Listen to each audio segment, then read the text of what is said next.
मेरा नाम हिमांशु कुमार है और मेरा जन्म उत्तर प्रदेश के मुजफ्फरनगर में हुआ। और मेरे पिता श्री प्रकाश भाई, उन्होंने 1942 के भारत छोड़ो आंदोलन में हिस्सा लिया। उसके बाद उन्हें महात्मा गांधी ने अपने आश्रम सेवाग्राम में बुला लिया और पिताजी सेवाग्राम में गांधी जी के आश्रम में उनके साथ ही रहे। और गांधी जी का जो कार्यक्रम था नई तालीम का, उसका जो फर्स्ट बैच था उसके विद्यार्थी रहे हमारे पिताजी। फिर विनोबा भावे का भूदान आंदोलन शुरू हुआ और वो उसमें शामिल रहे। हमारी माँ भी कानपुर की थी और वो भी फ्रीडम स्ट्रगल में थी और दोनों ने विवाह किया। और उसके बाद पहला जो ग्रामदानी गांव था मगरौट, उसमें दोनों ने काम किया और फिर जीवन भर वो लोग समाज सेवा करते रहे। उन्हीं से प्रेरित होकर हमने भी सोचा कि हम गांधी जी के निर्देश के अनुसार, गांधी जी ने कहा था कि युवाओं को गांव में जाके काम करना चाहिए, तो मैं और मेरी पत्नी अपनी शादी के 20 दिन बाद 1992 में दिल्ली छोड़कर छत्तीसगढ़ के दंतेवाड़ा ज़िले के एक गांव में चले गए और हमने वहाँ पहले एक पेड़ के नीचे रहना शुरू किया और फिर आदिवासियों ने हमारे लिए एक आश्रम बनाने में मदद की। हम सब ने मिलकर के वहाँ एक सामाजिक सेवा के लिए आश्रम बनाया, जिसमें पर्यावरण, शिक्षा, स्वास्थ्य, आजीविका, कृषि, इन सब विषयों पर हम लोग वहाँ सेवा काम, रचनात्मक काम करते थे। हम लोग जब छत्तीसगढ़ में काम कर रहे थे, उसी समय एक और प्रक्रिया चल रही थी साथ साथ, उसका नाम था एलपीजी की प्रक्रिया, जिसमें लिबरलाइजेशन, प्राइवेटाइजेशन, ग्लोबलाइजेशन, जिसको उदारीकरण, वैश्वीकरण, निजीकरण कहते हैं, वो भी प्रक्रिया साथ में चल रही थी। और उसमें अमीर देशों की पूंजी गरीब देशों की तरफ दौड़ रही थी और ये ख़ास तौर से प्राकृतिक संसाधनों पर कब्जा करने के लिए आ रही थी। तो छत्तीसगढ़ में भी सरकार, वहाँ की भाजपा सरकार थी, उसने 2005 में 100 मल्टीनेशनल कंपनीज के साथ अलग अलग एमओयूज़ किए और उसके बाद वहाँ की सरकार ने संविधान को ताक पे रख के 5000 गुंडों को राइफलें दी, उनको सरकारी राइफलें 303 बांट दी और उनको कहा कि तुम लोग स्पेशल पुलिस ऑफिसर हो, और साथ में पैरामिलिट्री फोर्सेस और पुलिस को भी जोड़ दिया। इस पूरे अभियान को भाजपा सरकार ने कहा हम लोग शांति स्थापना कर रहे हैं और उसको नाम दिया सलवा जुड़ुम, जो गोंडी का शब्द है जिसका अर्थ होता है शांति अभियान। तो ये सरकार ने शांति अभियान के नाम पर, भाजपा सरकार ने वहाँ 650 गांव चलाए और 3.5 लाख आदिवासियों को विस्थापित किया। हज़ारों आदिवासियों की हत्या की, हज़ारों आदिवासी महिलाओं से बलात्कार किए गए सुरक्षा बलों के द्वारा। और ये सब मैं नहीं कह रहा हूँ, ये भारत का सुप्रीम कोर्ट कह रहा है अपने फैसले में। उसका 2011 का फैसला है नंदिनी सुंदर वर्सेस स्टेट ऑफ छत्तीसगढ़ के फैसले में, और उसमें सरकार को सुप्रीम कोर्ट ने बहुत बुरी तरह फटकार लगाई और ये सब रोकने के लिए कहा, इसको गैर संवैधानिक घोषित किया और सभी एसपीओ से हथियार वापस लेने के लिए कहा, जो विशेष पुलिस अधिकारी बनाए गए थे। लेकिन छत्तीसगढ़ सरकार ने नहीं माना और उसने खाली नाम बदल दिया, उसको डीआरजी कर दिया। आज भी ये जो डीआरजी हैं, ये बिना पढ़े लिखे, बिना ट्रेंड, वही पुराने एसपीओज हैं और ये आज भी मानवाधिकार हनन कर रहे हैं, आदिवासियों की हत्याएं कर रहे हैं, निर्दोषों को जेलों में डाल रहे हैं। वो आज भी चल रहा है छत्तीसगढ़ में। तो हम लोगों ने इसका विरोध किया और इसका विरोध करने के कारण 2009 में सरकार, छत्तीसगढ़ की भाजपा सरकार ने हमारा गांधीवादी आश्रम था, जो वहाँ सेवा काम कर रहा था, रचनात्मक काम कर रहा था, सरकार ने उस पर बुलडोज़र चला दिया। आज जो भाजपा मुसलमानों के घरों पर बुलडोज़र चलाती है, उसका सबसे पहला प्रयोग हमारे आश्रम पर किया गया था। हमारे आश्रम को 17 मई 2009 को बीजेपी सरकार ने छत्तीसगढ़ की बुलडोज़र चला दिया और मुझे वहाँ से तड़ीपार कर दिया। पहले 5 बार मेरी हत्या की कोशिश की पुलिस ने, उसके बाद मुझे तड़ीपार कर दिया और 10 साल तक मुझे छत्तीसगढ़ नहीं आने दिया। तो ये मैंने देखा कि वहाँ हो रहा है, लेकिन देश में जो बाकी के आदिवासी हैं उनके साथ भी कुछ ऐसा ही चल रहा है।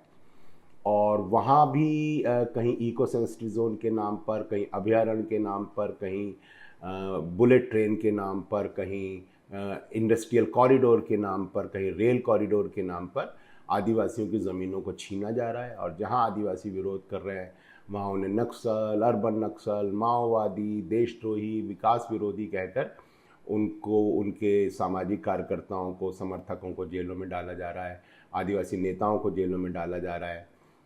तो ये सब देख करके हमें लगा कि हमें इस पर थोड़ा सा हस्तक्षेप करना चाहिए और इसको रोकने की कोशिश करनी चाहिए। तो एक साइकिल यात्रा हमने शुरू की। 2 अक्टूबर को राजघाट दिल्ली से मैं साइकिल लेके निकला और मेवात का जो इलाका है जिसमें नूह वगैरह है, वो लोग भी भले ही उनका अकीदा मुस्लिम है लेकिन वो हैं आदिवासी। वो या तो गुज्जर हैं या मीणा हैं या फिर जाट हैं, जो कि कबीलाई लोग हैं। तो उन लोगों के साथ भी वही सब हो रहा है। उनकी भी ज़मीनों पर तरह तरह के पॉल्यूशन फैलाने वाली इंडस्ट्रीज़ लगाई जा रही हैं ज़बरदस्ती। उनको भी वहाँ भी दंगा फसाद करके उन वहाँ पर फूट डालने की कोशिश की जा रही है। बार बार भाजपा वहाँ दंगा करने की कोशिश कर रही है, लेकिन वहाँ के जो दूसरे लोग हैं जो हिंदू हैं लेकिन हैं उसी कबीले के, उन्होंने कहा कि नहीं ये तो हमारे अपने लोग हैं और वहाँ दंगा नहीं किया। लेकिन भाजपा लगातार कोशिश कर रही है वहाँ भी। इसी तरीके से फिर हम राजस्थान में आए तो राजस्थान के आदिवासियों के साथ भी यही हो रहा है कि वहाँ उनको आरएसएस हिंदुत्व का जहर डाल करके और उनकी जल जंगल ज़मीन को लूटने का षड्यंत्र कर रहा है। तो उनके बीच भी बात हुई। उसके बाद गुजरात में हम लोग आए तो वहाँ तो जैसे स्टैचू ऑफ यूनिटी एक्ट ला करके सरदार पटेल की जहाँ मूर्ति बनाई गई है, वहाँ के जो तड़वी आदिवासी हैं, पहले उनसे कहा गया कि तुम लोग आदिवासी नहीं हो, हिंदू हो और हिंदू धर्म खतरे में है और हिंदू धर्म की रक्षा सिर्फ भाजपा कर सकती है। इस तरह आदिवासियों को भाजपा के साथ जोड़ा गया और बाद में जब भाजपा ने उनकी ज़मीनें छीनी पुतला लगाने के लिए तो आदिवासी विरोध नहीं कर पाए। इस तरीके से धर्म का इस्तेमाल आदिवासियों के खिलाफ हो रहा है। हिंदू धर्म में कि तुम हिंदू हो, आदिवासी नहीं हो, तुम्हारा तो कोई धर्म नहीं है, तुम तो हिंदू हो, ऐसा कहकर आरएसएस उनके जल जंगल ज़मीन को छीन रहा है। तो ये सब हम लोगों ने चर्चा की, बात की और आदिवासी खुद भी इस बारे में, अब वहाँ भारत आदिवासी पार्टी बनी है, उनके सांसद राजकुमार रौत जीते हैं, उनके विधायक भी जीते हैं और अब आदिवासी समझ रहे हैं कि हमें इस तरीके से हिंदू कह करके आरएसएस असल में पूंजीपतियों की सेवा कर रहा है और हमारी जल जंगल ज़मीन को लूटने का षड्यंत्र कर रहा है। तो ये हमें समझ में आया कि क्या चल रहा है। इसी तरह महाराष्ट्र में जब हम आए तो हमने देखा कि यहाँ उमरगाम से लगा करके जो गुजरात महाराष्ट्र का बॉर्डर है, पूरे महाराष्ट्र और बम्बई में आदिवासियों की जो ज़मीनें हैं जिस पर वो पीढ़ियों से खेती कर रहे हैं, वो उनके नाम पर नहीं है, वो ज़मींदारों के नाम पर हैं। जब आज़ाद हुआ था भारत तो जमींदारी एबोलिशन एक्ट आया था। उसमें जो ज़मींदार और जागीरदार थे उनकी ज़मीनें सरकार ने ले करके उन पर जो खेती कर रहे थे लोग, जो टेनेंट्स थे, उनके नाम चढ़ा दी गई थी, जो कि कानून था। लेकिन महाराष्ट्र में ये काम नहीं हुआ। इसलिए आज भी जो ब्राह्मण या बनिए या पारसी बहुत सारे ज़मींदार हैं, उन्हीं के नाम ज़मीनें हैं और वो शहरों में रहते हैं और वहीं से वो ज़मीनें बेच देते हैं भूमाफिया को या पूंजीपतियों को।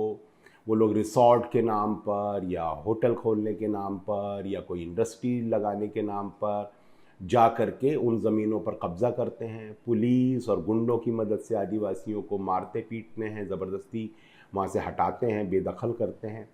तो ये बहुत चल रहा है गुजरात महाराष्ट्र में कि आदिवासी अपनी ज़मीनों से बेदखल किए जा रहे हैं क्योंकि उनका नाम नहीं चढ़ाया गया ज़मीनों पर। वो पीढ़ियों से वहाँ पर खेती कर रहे हैं, जो कि कानूनन चढ़ जाना चाहिए था।